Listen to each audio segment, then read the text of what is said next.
let f of x equal 2x squared minus 6x plus 4 equal g of x equals 4x cosine of 1/4 pi x. Let R be the region bounded by the graphs of f and g as shown in the figure below. A, find the area of R. So first, we'll determine which one is the upper bound and which one is the lower bound. This one right here would be g of x. And this would be f of x, making this the upper bound and this the lower bound. So R, big R for upper bound, will be 4 cosine 1/4, I'll move out of the way, Mom, pi x. R for the big R for upper bound. For lower bound, we'll do a little r, 2x squared minus 6x plus 4.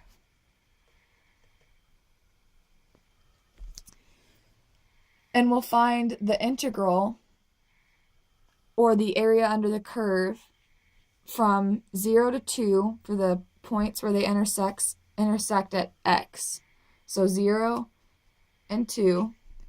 And we'll do upper minus lower, which would be 4 cosine 1/4 pi over x minus 2x squared minus 6x plus 4. So if we write that out, we'll have on the interval of 0 to 2,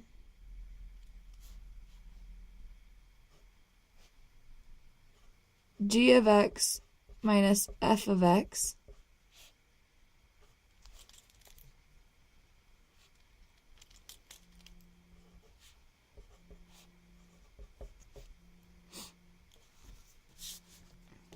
which will then be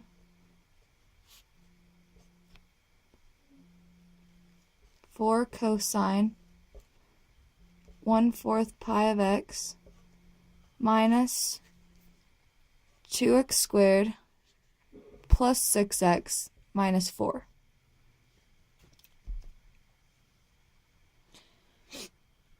Okay, next we'll find the antiderivatives.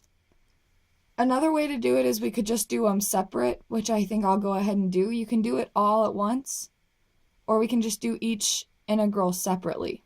So I'm going to do this one first.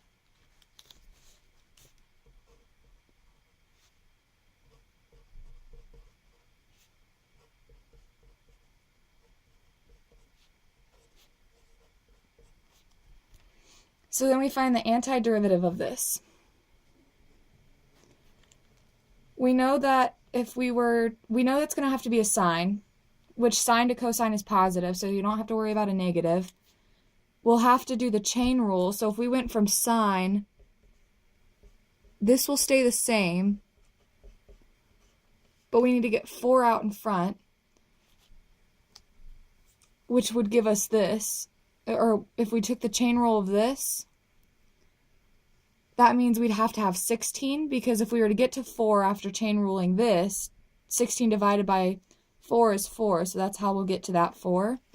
So we'll start out with 16, and then we don't have a pi anymore. There's no pi out front. So if we were to times by a pi for the chain rule, we'd have to have all of this divided by pi. And that'll be our antiderivative, plus some constant, and that's still in the interval of 0 to 2. So again, we'll do upper minus lower, so we'll do 2. So we can just ignore this c for this case, because the c's will cancel out when we do the upper minus the lower, because the c's will be the same. So we'll do 16 sine 1/4 pi times 2 divided by pi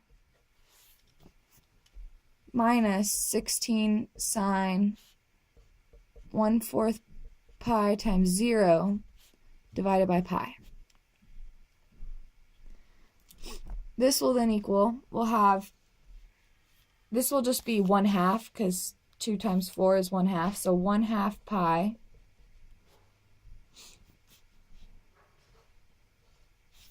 sine of 1/2 pi would be, let's think about this,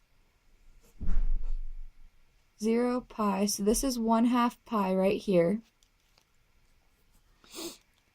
And if it's a sine, we know that we're working with y's, so 0, or 1, 0, this would be 0, 1 at this point, which is a y, so we know that sine of pi over 2 is 1. So we have 16, 1 divided by pi, minus 16 at 0 would be 0. So that's just going to all become 0. So then we're left with 16 divided by pi.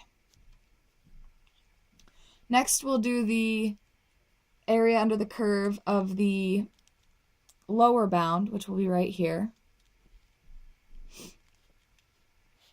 So we'll do 0 to 2 of 2x squared minus 6x plus 4. So again, we'll find the antiderivative, this one's a little less complicated.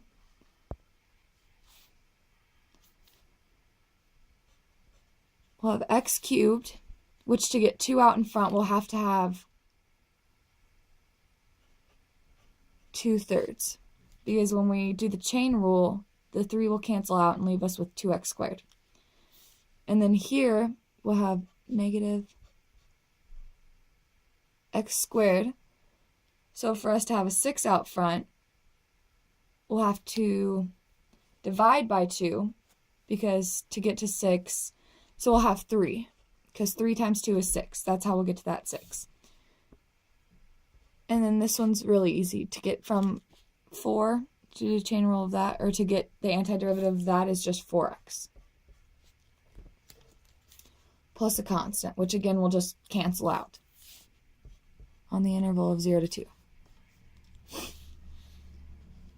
Okay, so we'll have 2/3 2 cubed minus 3 times 2 squared plus 4 times 2. And again, we'll just ignore the c. Minus 2/3 0 cubed minus 3 times 0 squared plus 4 times 0. So that all becomes just 0. But it doesn't always become 0 just if that's 0, so don't just trust that.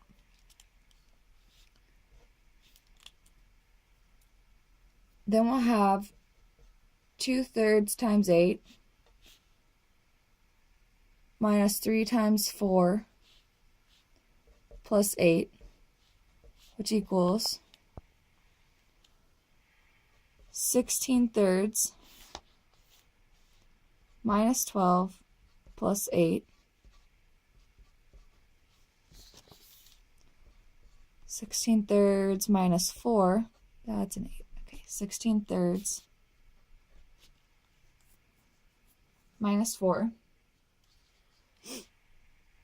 16/3 minus 12/3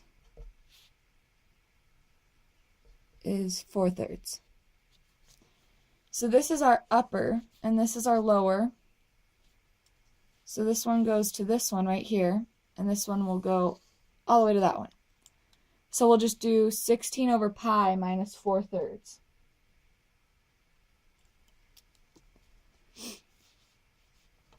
So now we know that the integral of g of x minus f of x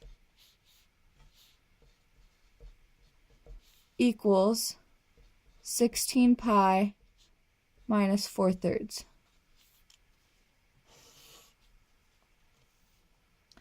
And that's your answer right there. And you'll get a point for the integrand right here. You'll get +1 for that. And if you just skip that step and go straight here like I did just each separately, you'll still get a +1 for the both of these. For this and this, you'd still get that. And then you'll get 2 for the antiderivatives. So this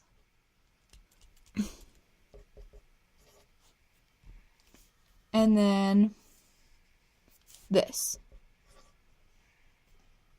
And then lastly, you'll get a point for the answer.